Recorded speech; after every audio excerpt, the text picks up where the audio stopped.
چلتے ہیں دبے پاؤں کہ کوئی جاگ نہ جائے، غلامی کے اسیروں کی یہی خاص ادا ہے۔ ہوتی نہیں جو قوم حق بات پہ یکجا، اس قوم کا حاکم فقط اس کی سزا ہے۔ یہ ہے وہ ٹویٹ جو سابق وزیر اعظم آزاد کشمیر نون لیگ آزاد کشمیر کے سینئر لیڈر راجہ فاروق حیدر خان نے کچھ یعنی کہ وقت پہلے انہوں نے ٹویٹ کیا۔ اس سے پہلے جو شاہ غلام قادر ہیں، مسلم لیگ نون کے صدر ہیں، انہوں نے ایک رات کا ایک ٹویٹ کیا تھا: آزاد جموں کشمیر کے غیور عوام کو یقین دلاتا ہوں کہ ان کے عزت وقار پر کسی قسم کا کوئی سمجھوتا نہیں کروں گا۔ نواز شریف کے نعرہ ووٹ کو عزت دو کو یقینی بنائیں گے۔ اب ناظرین، بڑی دلچسپ بحث شروع ہو گئی ہے جب سے وزیر اعظم آزاد کشمیر کے لیے ایک ٹیکنوکریٹ پر منتخب ہونے والے بیرسٹر افتخار گیلانی کو نامزد کیا گیا ہے بطور وزیر اعظم۔ اس کے بعد آزاد کشمیر میں ایک بڑی سیاسی طور پر ایک ہلچل دکھائی دیتی ہے۔ اس فیصلے کے کیا اثرات مرتب ہوں گے، یہ ان کو نون لیگ کے جو لیڈر ہیں، جو پارلیمانی لوگ ہیں، جو نومنتخب لوگ ہیں، وہ کس طرح ہضم کر پائیں گے اور جماعت کس طرح اس کو ابزالو کر پائے گی۔ لیکن سب سے پہلے آتے ہیں بیرسٹر افتخار گیلانی کی نامزدگی خبر دینے والے صحافی ہمارے ساتھ ہیں، جنہوں نے سب سے پہلے یہ خبر دی کر چونکا دیا سب کو، سارے میڈیا کو متوجہ کیا کہ جو ٹیکنوکریٹ پر منتخب ہونے والے بیرسٹر افتخار گیلانی وہ آزاد کشمیر کے آئندہ وزیر اعظم ہوں گے۔ شاکر بھائی صاحب، بہت شکریہ، آپ نے ہمیں وقت دیا۔ یہ بتائیں کہ سب سے پہلے جو آپ نے خبر دی کہ یہ جناب ٹیکنوکریٹ بیرسٹر افتخار گیلانی آزاد کشمیر کے وزیر اعظم ہوں گے، تو کس طرح آپ کو یہ کس سورس سے خبر ملی؟ کہاں سے آپ نے، سارے صحافی تو خبریں ڈھونڈ رہے تھے کیونکہ چل میڈیا میں یہی رہا تھا کہ جو شاہ غلام قادر ہیں، صدر ہیں مسلم لیگ نون کے، وہ صدر ہوں گے، وزیر اعظم کے متوقع امیدوار ہوں گے، تو یہ خبر آپ کے پاس کہاں سے آئی؟ بہت شکریہ خواجہ صاحب مدعو کرنے کے لیے۔ یقیناً بڑی خبر تھی، بڑی مشکل خبر تھی۔ میں آپ کو بتاؤں کہ خبر اتنی آسان نہیں تھی اس کو بریک کرنا۔ ظاہر ہے میں 15 سال سے مسلم لیگ نون کی مرکز میں بیٹ کور کرتا ہوں، تو تھوڑا سا کنیکٹیوٹی ہے مرکزی لیڈرشپ میں، اور اس پہ خبر بھی رکھے ہوئے تھے۔ میں کشمیر کی الیکشن کو 2-3 الیکشن پہلے والے بھی کور کیے، تو میں اس سیاست میں بھی مجھے دلچسپی ہے، میرے دلچسپی کے امور میں سے کشمیر کی سیاست بھی ہے۔ تو نام تو ان کا بہرحال چل رہا تھا، نام تو ان کا جب الیکشن ہار گئے جس دن، اس دن بھی مسلم لیگ نون کی سینئر لیڈرشپ کے پاس بیٹھا ہوا تھا، اور جب ان کو یہ خبر ملی کہ گیلانی صاحب الیکشن ہار گئے مظفرآباد سے، تو ان کے جو چہرے کے تاثرات تھے، جو پریشانی تھی، اس دن سے ہی میں نے کچھ جو ہے نا وہ فیس ریڈنگ کر لی تھی کہ یہ تو کچھ اور سوچ کے بیٹھے ہوتے، ان کا امیدوار ہار گیا۔ پھر ہم نے کہا چلو ہار گیا تو اب وہ گیم بنتی نہیں ہے۔ پھر جب آپ نے ایک out of the box technocrat کی نشست پر ان کو نامینیٹ کیا، تو پھر وہ جو کڑی سے کڑی ملتی ایک ڈیولپنگ سٹوری ڈیولپ ہوتی گئی۔ پھر طارق فاروق صاحب بڑے مضبوط نام کے طور پر سامنے آئے۔ جس دن ان کے اسپیکر کے لیے نامینیشن ہو گئی تو لگا کہ یار وہ ایک اور امیدوار نکل گیا، تو شاہ صاحب اب آلموسٹ کنفرم ہے۔ ایک خبر ذہن میں ہوتے ہوئے بھی دل تسلیم نہیں کر رہا تھا کہ اتنے مشکل حالات میں کس طرح کا غیر مقبول فیصلہ لیا جائے گا۔ دیکھیں نا، کشمیر کے جو حالات ہیں اس میں تو آپ کو ایک ایسا وزیر اعظم چاہیے جو مسائل کی نبض پکڑے، مقبول بھی ہو، عوامی بھی ہو، تجربہ کار بھی ہو، تاکہ اس ایک گرداب سے اس ریاست کو نکالے۔ لیکن جب مجھے کل خبر ملی تقریباً 2:30-3 بجے، میرے پاس آ گیا کہ Iftikhar Gilani nominated as prime minister, اور بس فل سٹاپ تھا وہ۔ اور وہ اتنا مضبوط سورس تھا میرا کہ میں اس کو مطلب اندھا اعتماد کر سکتا، لیکن میں نے 2 گھنٹے تک وہ خبر نہیں ٹویٹ کی، نہیں پوسٹ کی۔ میں فوری پہنچا وزیر اعظم ہاؤس، وہاں پر میں پہنچ گیا سب سے پہلے، اور جب میں نے دیکھا کہ افتخار گیلانی سب سے پہلے اندر گئے اس اجلاس کے لیے جو وزیر اعظم نے بلایا، بڑے خوش۔ تقریباً آدھے پونے گھنٹے بعد شاہ غلام قادر اور فاروق حیدر دونوں آئے۔ دونوں کو میں نے روکا، میں نے ان کی فیس ریڈنگ کی، تو میں نے فوری خبر دے دی۔ میں نے کہا خبر بھی تھی، حالات بھی بتا رہے ہیں، اتنی بڑی خبر نہیں دی جا سکتی آپ اتنی آسانی سے کہ جماعت کا صدر 2 دن سے وہ مبارکبادیں وصول کر رہے تھے، پورا ماحول بنا ہوا تھا۔ ہمیں تو یہ بھی اطلاع ملی کہ شاید انہوں نے واشر صاحب کو فون کر کے البرداری میں شرکت کی دعوت تک دے دی تھی شاہ غلام قادر صاحب نے۔ اس کے بعد یہ 5 پلٹا تقریباً دوپہر کے بعد، پھر خبر تھی، نہ چاہتے ہوئے میں دینی پڑی، اور پھر شاید یہ واحد خبر ہے جس کے سچ ثابت ہونے پہ میں کوئی زیادہ خوش بھی نہیں ہوں، ورنہ رپورٹر بڑا خوش ہوتا ہے، کیونکہ بہرحال سیاسی شاہ صاحب کا ایک بڑا، آپ کو پتہ ہے 40 سال کی ان کی سیاست ہے۔ یہ تو اس پہ ہم بات کریں گے کہ ان کے ساتھ، شاہ صاحب کے ساتھ ہوا کیا، اب کرنا کیا چاہیے۔ لیکن ایک اور بڑی اہم بات ہے، جو میٹنگ ہوئی ایوان وزیر اعظم میں، بڑی اہم میٹنگ تھی۔ اس میٹنگ میں اندر ہوا کیا اجلاس کے اندر؟ کیونکہ ابھی تک یہ ہم دیکھ رہے ہیں کہ موصول سوشل میڈیا پر لوگ اپنی اپنی اسپیکولیشن کے حوالے سے یہ باتیں کر رہے ہیں. آپ کے پاس اصل خبر ہے دیکھیں کہ اجلاس کے اندر اصل میں ہوا کیا تھا؟ دیکھیں سب سے پہلے جب اجلاس بلایا گیا تو کیونکہ گیلانی صاحب پہلے سے ہی اسلام آباد میں موجود تھے ہمارے اعتراض میں، اس لیے وہ بہت بر وقت جو ہے وہ وزیر اعظم پاس پہنچ کیونکہ گئے. یہ مظفر آباد سے آئے تھے، قادری فاروق حیدر صاحب اور بھی. اسپیکر اور ڈپٹی اسپیکر بھی یہاں پہ تھے، احمد رضا قادری صاحب اور طارق فاروق صاحب، تو یہ لوگ تین پہلے پہنچ گئے وہاں، اور انہوں نے تقریباً آدھا پونا گھنٹہ وہاں رہے. وزیر اعظم آفس میں اور فاروق حیدر صاحب اور شاہ غلام قادر کا انتظار کیا گیا. جو ہی شاہ غلام قادر فاروق حیدر وہاں پہنچے تو اس کمرے کی جو میٹنگ تھی اس سے افتخار گیلانی چلے گئے. مطلب وزیر اعظم ہاؤس کے اندر موجود ہوتے ہوئے بھی اس 2.5 گھنٹے میں افتخار گیلانی کا شاہ غلام قادر اور فاروق حیدر سے آمنا سامنا نہیں ہوا. جو میٹنگ کی گئی، جس کو چیئر کیا وزیر اعظم نے، جس میں سعد رفیق، رانا ثناء اللہ، باقی لوگ تھے، اس میٹنگ میں کہیں بھی افتخار گیلانی نہیں بیٹھے. یہ تمام جب میٹنگ شروع ہوئی، وزیر اعظم نے کہا کہ رانا صاحب آپ جو ہے وہ گفتگو کا آغاز کریں. تو رانا صاحب نے ان کو بتایا کہ یہ میرے پاس میاں نواز شریف صاحب کا فیصلہ ہے، اور انہوں نے نامینیٹ کیا ہے وزیر اعظم کے لیے گیلانی صاحب کو. جو لوگ اس میٹنگ میں گئے تھے وہ تو پہلے سے انہیں پتا تھا کہ ہمارے ساتھ ہاتھ ہو گیا ہے، لیکن باضابطہ جو ابتدا ہوئی اس کے بعد نامینیٹ کیا گیا، اور کچھ اور بھی ایلیمنٹ کا انہوں نے ذکر کیا کہ یہ ادھر سے بھی اپروول ہے. تو اس کے بعد شاہ غلام قادر صاحب نے بھی پوری جو شد و مد یا پورے طاقت کے ساتھ اس کو ریزنٹمنٹ اپنی شو کی، اور ان کا پورا ساتھ دیا فاروق حیدر صاحب نے. راجہ فاروق حیدر نے کہا کہ میرے پہ کاٹا ہے تو اس پہ کیا مسئلہ ہے، اس پہ کیا کاٹا ہے، کیا سب پہ کاٹا ہے، سب پہ کراس ہے، تو پھر کیسے ہم سیاست کریں گے. اور اتنے دل برداشتہ ہوئے شاہ غلام قادر، تو انہوں نے کہا پھر ہم سیاست چھوڑ دیتے ہیں، میں چھوڑ دیتا ہوں سیاست، میں اپنے کو کاروبار کرتا ہوں. پھر اگر سیاست، ظاہر ہے سیاست عزت، اور مطلب کتنا مشکل فیصلہ، ایک طرح کا ان کو توپ کا گولہ مارا گیا کہ یار آپ وزیر اعظم نہیں ہیں، ہم نے ایک ٹیکنوکریٹ نشست پر جس کو ہم نے منتخب کیا، جو جنرل الیکشن ہارے ہوئے ہیں وہ وزیر اعظم ہوں گے. تو بہت مشکل سے ان کو قائل کیا گیا، لیکن وہ اجلاس کے اندر وہ قائل ہوئے نہیں. یا تو قائل ہو جاتے، مان جاتے یہ بات، تو پھر اسی ٹائم اناؤنس ہو جاتا کہ صبح کاغذ جمع کرائیں گے. شیڈیول تو صبح تھا، لیکن وہ انہوں نے ان پروٹیسٹ آپ کہہ لیں، اپنی جو ایک احتجاج انہوں نے کیا، اور اٹھ کے جب میٹنگ ختم ہوئی، آدھے گھنٹے کی میٹنگ ہونی تھی جو تقریباً 2.5-3 گھنٹے رہی. اور اس کے بعد جب وہ واپس آئے تو ہم وزیر اعظم آفس کے باہر کھڑے تھے. رانا ثناء اللہ سب سے پہلے نکلے، اسپیکر نکلے، پھر شاہ غلام قادر، فاروق صاحب نکلے. سب سے آخر میں جو ہے نا 15-20 منٹ بعد افتخار گیلانی آئے، جس سے یہ ہمیں یہ پتہ لگتا ہے کہ جب ان سب کو وزیر اعظم نے رخصت کیا وہاں سے، تو اس کے بعد پھر وہ افتخار گیلانی سے ملے. وہ جو 2 منٹ 5 منٹ 10 منٹ کی میٹنگ ہے وہ کر کے پھر ان کو ظاہر تھپکی دی، اوکے کیا ہوگا، بھیجا ان کو. اور جب باہر آئے افتخار گیلانی تو ہم نے گاڑی ان کی روکنے کی کوشش کی لیکن رکے نہیں. لیکن ان کی مسکراہٹ، ایک فاتحانہ انداز، سگریٹ کا یوں کر کے وہ کیش لگا رہے، بڑے پروٹوکول اور وجہ کہ نا مطمئن، جس طرح ایک شاہانہ سا انداز ہوتا ہے کہ ڈیزگنیٹڈ وزیر اعظم کے طور پہ وہ باہر نکلے. اور یہ ساری سچویشن ہوئی. اور جو ظاہر ہے یہ دونوں لیڈر شاہ غلام قادر اور فاروق قادر وہاں سے ان کو اپروول نہیں دے کے آئے کہ ہمیں یہ نام قبول ہے، اور نہ ہی مسلم لیگ نون کی جانب سے آفیشیلی کل اناؤنس کیا گیا کہ ہمارا پرائم منسٹر، وہ آج اناؤنس ہوا، یعنی ایک دن مزید دیا گیا. ظاہر ہے پارلیمانی پارٹی کو ایک نئے وزیر اعظم کے لیے منتمن کیا گیا ہوگا.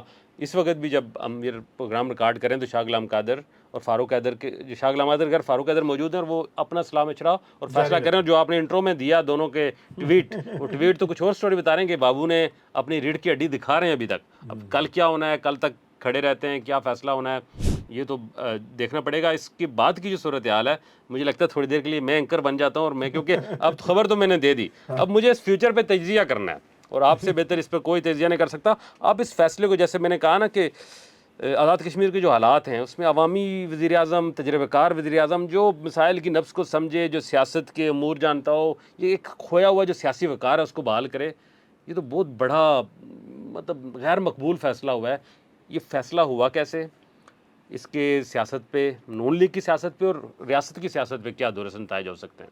اچھا شاکر بھائی صاحب، یہ جو گیلانی خاندان ہے جس کے یہ چشم و چراغ ہیں، بیرسٹر افتخار گیلانی بڑے اچھے پولیٹیکل ورکرز ہیں، ایک صاحب ثروت ان کا خاندان ہے. ان کے والد آصف گیلانی آزاد کشمیر کے بڑے نامور لوگوں میں رہے ہیں، بڑے مہمان نواز لوگ ہیں، خدمت کرنے والے. جو کوئی بھی مظفر آباد میں شروع میں ان کا گھرانہ بڑا مہمان نوازی کا ایک مرکز سمجھا جاتا تھا. محترمہ فاطمہ جناح بھی جب مظفر آباد آئی تھی تو وہ انہی کے گھر ٹھہری تھی. تو یہ ایک فاروق حیدر صاحب کے ان کے والد صاحب کے بڑے مثالی تعلقات رہے. شروع کرتے ہیں یہاں سے کہ یہ جب 2011 کے الیکشن میں یہ انٹر ہوئے, جب فاروق حیدر صاحب نے سیٹ چھوڑی ہے, 2 نشستوں پہ انتخاب جیتا, چکار کی نشست اپنی آبائی نشست سے اور شہر کی نشست سے. فاروق حیدر صاحب 11 میں 2 سیٹوں پر منتخب ہوئے. یہ مسلم لیگ نون کے صدر بننے کے بعد ان کا پہلا الیکشن تھا وہاں سے, اور جیتنے کے بعد انہوں نے ایک نشست چھوڑی اور اپنے وہاں کسی بیٹے کو یا بیوی کو الیکشن نہیں لڑایا, کسی اور عزیز و کاروں کو بھی نہیں.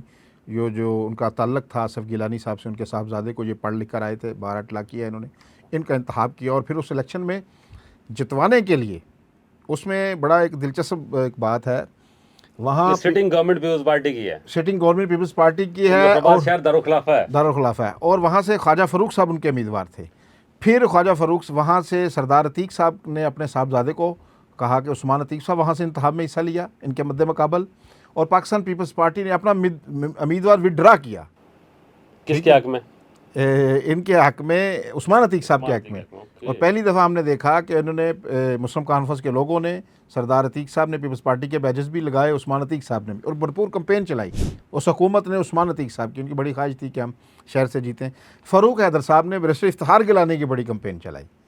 تو اور یہ اس کے بعد, کیونکہ فاروق حیدر کے یہ وہاں بڑی فین فالوئنگ ہے, اس وقت بہت مقبول تھے فاروق حیدر, تو انہوں نے پھر ان کو اسمبلی میں لانے والے. فاروق حیدر آج بھی مقبول ہیں برحال. ہاں نہیں, میں اس وقت ان کی مقبولیت کا ایک اور تھا جب نئی مسلم لیگ نون بنی تھی, تو وہ انہوں نے جناب وہاں یہ ان کو منتخب کروایا. اور 2016 میں جب راجہ فاروق حیدر وزیر اعظم بنے, اس وقت بھی یہ شہر سے بیرسٹر افتخار گیلانی جیتے. 21 کا انتخاب یہ ہار گئے, وہاں سے خواجہ فاروق صاحب دوبارہ 16 میں بھی جیتے. ہاں مثلا 11 میں 16 میں جیت کے منسٹر بنے, وزیر تعلیم بنے فاروق حیدر کے. وہی میں کہہ رہا ہوں, فاروق حیدر جب وزیر اعظم بنے تو 16 کے انتخاب میں بھی یہ الیکشن جیتے وہاں سے. جیتنے کے بعد 21 کا جو الیکشن ہوا, جہاں جب پی ٹی نے حکومت بنی تو وہ ہار گئے. 26 میں بھی وہ ہار گئے. سردار مختار عباسی ایک نئے چہرہ سامنے آئے, انہوں نے شکست فاش دی انہیں اور یہ آؤٹ ہو گئے. پھر اچانک یہ جناب ٹیکنوکریٹ کی, کیونکہ وعدہ تو کیا گیا تھا شاداب سکندر صاحب سے کھوئیرٹا میں, جو ایجاد نثار کے حق میں بیٹھے تھے, لیکن وہ وعدہ پھر انہوں نے کسی طرف سے کوئی آیا نام کے, وہ وعدہ ہی کیا جو وفا ہو گیا. ہاں, اس پہ فاروق حیدر صاحب نے بڑی بات بھی کی ہے. اب آ جاتے ہیں اس کے اثرات کیا.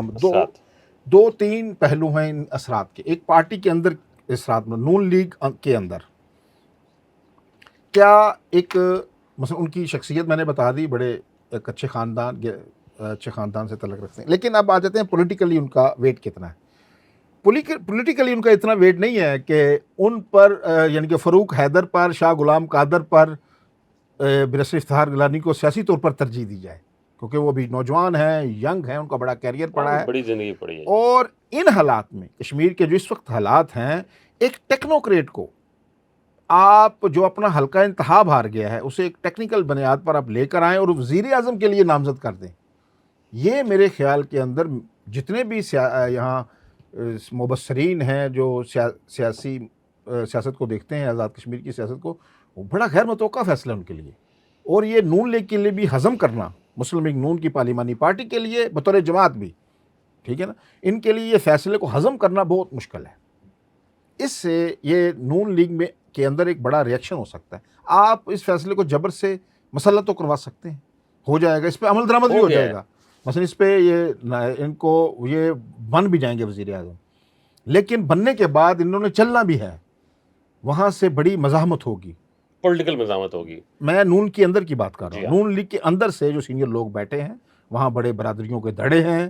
راجپوت ایک برادری بہت بڑی قبیلہ جو مسلم لیگ نون کا بڑا حصہ ہے, ان کے 8-9 ارکان اسمبلی وہاں موجود ہیں نون لیگ کے اندر سے. باقی بھی آئے ہیں لوگ, جیسے پیپلز پارٹی کی زوبیہ خورشید راجہ بھی ہیں, وہ بھی راجپوت ہیں. لیکن یہ نون لیگ کے اندر سے جو لوگ جیتے ہیں, کوٹلی سے جیتے ہیں, میرپور سے جیتے ہیں, اور مظفر آباد کے اندر ثاقب راجہ بھی آئے ہیں, ثاقب مجید راجہ بھی, اور بھی راجپوت, وہاں ان کے 8-9 ووٹ ہیں. تو یہ بڑی مزاحمت ایک میں دیکھ رہا ہوں.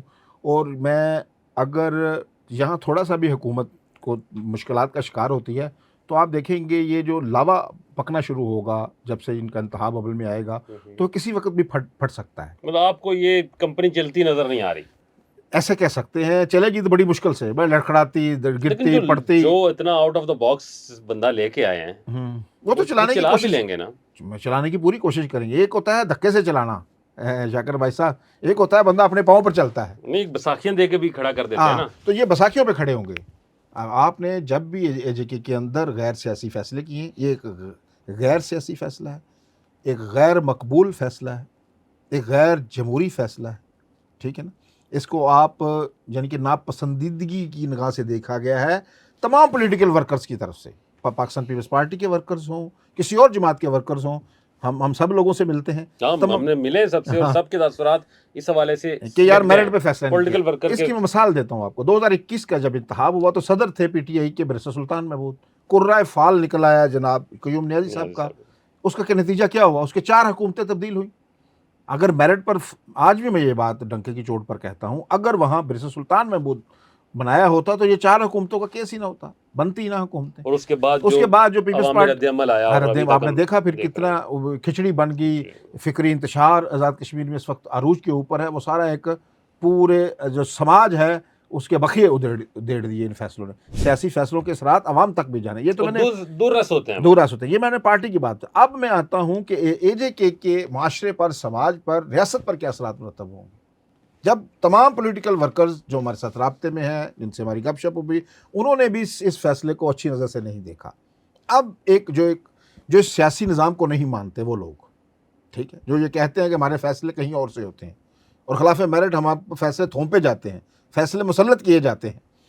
اب لوگ ان کا بیانیہ کہہ رہے ہیں وہ ٹھیک کہہ رہے ہیں. ایسا فیصلہ تو کرنے میں کوئی نہ کوئی اگر آپ نے بنانا بھی تھا. یہ 7ویں نمبر کے ان کی اگر آپ کیٹیگرائز کریں انہیں، یہ 7ویں نمبر کے لیڈر ہیں AJK میں، 7ویں 8ویں ایسے ہی 9ویں پہ کر وہ لیں. بھی الیکٹڈ نہیں ہے. اور وہ اس وقت وہ حلقہ انتخاب ہارے ہوئے ہیں.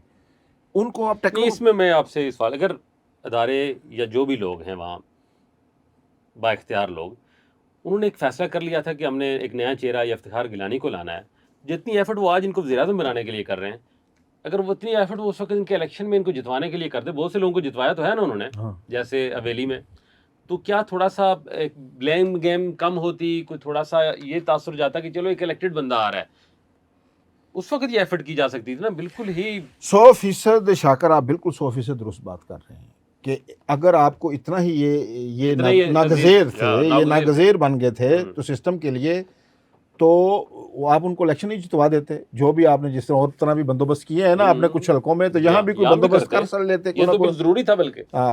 تو یہ جو فیصلہ ہے، اور مسلم لیگ نون کا آزاد کشمیر میں دھچکا پہنچے گا. میں آپ کو بتا دوں، خاص کر میاں نواز شریف سے اس فیصلے کی کوئی شخص توقع نہیں کر رہا تھا. یہ میاں نواز شریف کا فیصلہ نہیں ہے، ان کے مجھے بتایا یہی گیا ہے، مجھے لگتا ہے ان کے نام پہ تھوپا جا رہا ہے کیونکہ صدر جماعت ہے وہ. جو بتایا گیا جب میٹنگ ہوئی وہاں بھی یہی پڑھ کے سنایا گیا جی، میاں نواز شریف کا نام لیا گیا. اور آج جو مریم اورنگزیب صاحبہ نے ایک ٹویٹ کیا ہے، ان میں میاں نواز شریف کی نامزدگی کا انہوں نے ذکر کیا ہے. لیکن یہ توقع نہیں، یہ کہا جا رہا تھا اگر کہیں سے کوئی فیصلہ اس طرح کا آتا ہے تو میاں صاحب اس کی وجہ سے ریزسٹنس کریں گے، وہ کریں گے، مزاحمت کریں گے. نہیں جی، میرے پارٹی کے صدر ہیں، ایک درینہ تعلقات ہے، یہ بانی ہے، یہ شاہ غلام قادر اور راجہ فاروق حیدر خان یہ پارٹی کے بانی صدر ہیں، یہ پارٹی کے بانی سیکرٹری جنرل ہیں. اب یہ جو صدر جماعت ہیں، اور شاہ غلام قادر کا 40 سالہ ایک سیاسی تپسیا اور تجربہ ہے جو وہ کرتے ہیں. یعنی کہ انہوں نے کونسل سے لے کر ورکر ہیں. ابھی جو آپ نے ٹیکنوکریٹ کو بنوایا ہے، جس طرح کے حالات چل رہے ہیں AJK میں، تو کیا میسج دے رہے ہیں آپ؟ اس کا مطلب ہے جو منتخب لوگوں کی کوئی ویلیو نہیں، جو منتخب لوگوں سے ووٹ لے کر آئے ہیں وہ سب ڈسکریڈٹ ہو گئے. ایک شخص پارٹی کو چلاتا ہے، پارٹی کا صدر ہے، پورے حلقوں کو دیکھ رہا ہے، جوڑ توڑ کر رہا ہے، لوگوں کو ساتھ لے کر چل رہا ہے. اس کی قیادت میں پارٹی نے لینڈ سلائڈ وکٹری لی ہے. اس کو آپ نے بالکل، آپ نے کیا پنجابی میں کہتے ہیں ٹھگے ٹوکری کر کے رکھ دیا. یار اس طرح تو نہ کریں. میں میاں نواز شریف سے اس فیصلے کی کوئی توقع کر سکتا ہے کہ میاں صاحب اس طرح کا فیصلہ کریں گے؟ یار یہ کیا ہو گیا ان کو؟ مثلا اگر بالکل یہ آپ نے سیاست دانوں کو ایک ٹوکری میں، ردی کی ٹوکری میں پھینک دیا. آپ کی بات کا لب لباب یہی ہے کہ یہ کمپنی چلتی ہوئی نظر نہیں آ رہی. اور جو تسلسل ہم دیکھ رہے ہیں کشمیر کی اسمبلی، پچھلی اسمبلی میں کہ 4 پرائم منسٹر چینج ہوئے، یہ سلسلہ آگے بھی چلے گا. بالکل، یہ جو بالکل آپ نے درست بات کی ہے. کمپنی تو میں کہتا ہوں وقتی طور پر یہ فیصلے پر عمل درآمد ہو جائے گا، کچھ نہیں ہوگا، لیکن اس کے جو اثرات ہوں گے وہ اتنے گہرے ہوں گے آزاد کشمیر کے سماج کے اوپر، اس کے معاشرے کے اوپر، ان کے پولیٹیکل جو فیبرک ہے، یہ سب ادھیڑ پن کا شکار ہو جائے گا. اب لوگ سوچنے پر مجبور ہو جائیں گے. جو بات لوگ کرتے ہیں کہ ہمارے فیصلے کشمیر کے اندر نہیں ہوتے، کشمیر کے اندر ہونے چاہیے. بہرحال یہ بڑی ایک لمبی ڈیبیٹ ہے ہمارے پاس. میں اس میں کلوز آپ کو ایک میں کامنٹ دینا چاہتا ہوں کہ آپ کو نہیں لگتا کہ جو ادارے ہیں یا اسٹیبلشمنٹ ہے، سیدھی بات کرتے ہیں، انہوں نے ایک فیصلہ کر لیا ہے کہ ایک جو اولڈ فیسز ہیں پاکستان کی پالیٹکس کے، ان کو اب وائپ آؤٹ کرنا ہے. سب سے پہلا انہوں نے پنجاب میں مریم نواز کو ایکسیپٹ کر کے اس کا آغاز کیا. پھر ہم نے دیکھا کہ جو پچھلی گورنمنٹ چینج ہوئی اے جے کے میں، مطلب لطیف اکبر سینئر رہنما پارٹی کے صدر چودھری یاسین کو چھوڑ کے انہوں نے ایک نوجوان، نسبتاً نوجوان راٹھور صاحب کو وزیر اعظم بنوایا، اور پھر یہاں بھی فاروق حیدر اور شاہ غلام قادر کو سائڈ پہ کر کے ایک بالکل ہی آؤٹ آف دا باکس ہے. تو یہ کیا وہ آپ کو یہ نہیں لگ رہا کہ ایک فیصلہ ہو چکا ہے کہ اب جو نئی جنریشن ہے وہ اولڈ فیسز سے تنگ ہے، تو اس سسٹم کو اب نئے چہرے دینا ہے، ایک نیا تجربہ اس طرح کیا جا رہا ہے؟ پتہ نہیں نیا تجربہ ہے کیا ہے یار. اس کو تھوڑی سی آپ نے، ایک بندہ ہے ایک پرائمری کلاس میں پڑھ رہا ہے، اس کو آپ اٹھا کے ایک بی اے کی کلاس میں یونیورسٹی میں لے گئے ہیں. اس کو کدھر گیا اس کا ہائی سیکشن، کدھر گیا اس کا مڈل سیکشن؟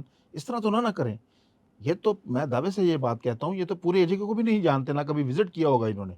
کم سے کم یہ لوگ ہیں تو جو گلی گلی محلے محلے گراں گراں یہ لوگ گئے ہیں، ان کو لوگ جانتے ہیں، ان کی ورتھ ہے.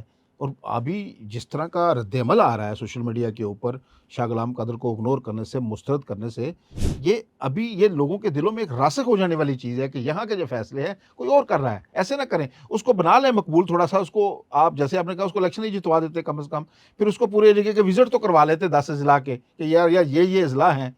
تو یہ فیصلہ فائر بیک کرے گا، میں بتاؤں بیک فائر ہوگا. یہ کوئی تسلیم نہیں کرے گا فیصلہ. اب جبر سے مان تو لیں گے. اور جو پیپلز پارٹی نے فیصلہ کیا ہے کہ ان کے مقابلے میں قائد عوان کا امیدوار اس کو نامنیٹ کر رہے ہیں جس نے ان کو الیکشن ہرایا ہوا ہے. ہاں، یعنی تو یہ مختار دیکھیں، عباسی قائد عوان کے امیدوار ہوں گے افتخار گیلانی کے مقابلے میں. اور جب افتخار گیلانی بطور وزیر اعظم یا قائد عوان اٹھ کے کوئی بات کیا کریں گے تو مختار گیلانی نے تو ان کو کہہ دینا تم کدھر سے وزیر مختار اعظم ہو، بھائی صاحب کہیں گے تمہیں تو نا ہرایا کہ ہوا ہم نے. بھائی میں تو انہیں آپ کو شکست دی، آپ تو اپنا ہلکا ہارے. فیصلے تو ہو جاتے ہیں، آپ کر بھی لیتے ہیں، مسلط بھی ہو جاتے ہیں، اس پہ عمل درآمد بھی ہو جاتا ہے. لیکن کیا جب نون لیگ کی جو پارلیمانی پارٹی ہے وہ اس بات کو تسلیم کرے گی؟ ابھی یہ بھی سوال ہے، ابھی تو میٹنگ جاری ہے. مختار عباسی کے پاس 14 ووٹ اپنے ہیں، اس کو 12-13 ووٹ اور چاہیے. ٹکٹ اس کے پاس پارٹی کا آ گیا ہاں، ہے. تو جب ابھی بھی چیزیں چل رہی ہیں تو خرید و فروخت تو ہو سکتی ہے نا، کچھ بھی ہو سکتا ہے. لیکن بہرحال میں آپ کو بتاؤں، کلوزنگ کی طرف چلتے ہیں پھر ہم. اب یہ اصل میں بات یہ ہے کہ فیصلے ہو جاتے ہیں اس طرح کے، لیکن غیر سیاسی فیصلے سے میرے خیال میں کسی اور کو کوئی نقصان نہیں پہنچے گا. آزاد کشمیر کی سیاست کو نقصان پہنچا ہی پہنچا ہے. سماج کے پہلے ہی تار پود سب بکھر چکے ہیں. لیکن یہ مسلم لیگ نون جو اے جے کے کا چیپٹر ہے، مجھے ان پر بھی آنے والے دنوں میں سوالیہ نشان لگتا نظر آتا ہے. آج کے لیے اتنا ہی. اپنا بہت زیادہ خیال رکھیے گا. اللہ نگہبان.